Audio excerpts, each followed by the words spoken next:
সবাইকে আমার সঙ্গে খাওয়ার দাওয়াত। এখানে রয়েছে তিতা করলা ভাজি, ডিম ভাজি এবং মরিচের ভর্তা। তো আজকে অনেকদিন পর তিতা করলা ভাজিতে ভাত খাচ্ছি।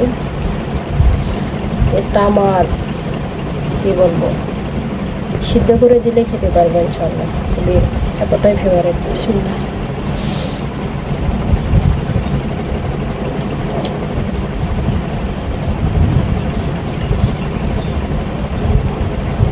কি বলবো গাইস, এরকম কে কে করলার আবার আছেন আমাকে অবশ্যই কমেন্ট করবেন। তিতা করলা এটা আমি আমার মায়ের কাছ থেকে রান্না খাওয়াটা শিখে ফেলেছিলাম, কারণ আমি তিতা করলা ছোটোবেলা খেতে পারতাম না। কিন্তু আমার মা কীভাবে যে রান্না করতো, যতই তিতা করলা হোক সেটা বোঝা যেত না যে এটা তিতা। অনেক মজা করে রান্না করতো, তখন থেকে আমার খুব পছন্দের এই করলা।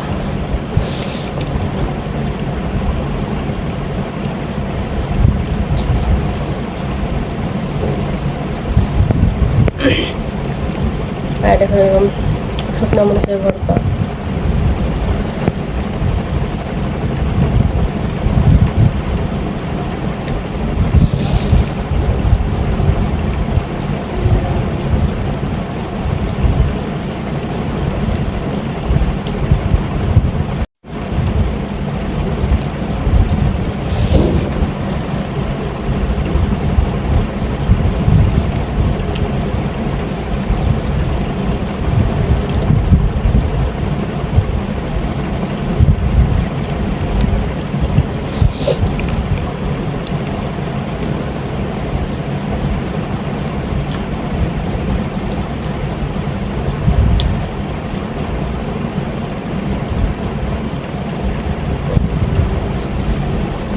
সাথে রয়েছে ঠান্ডা।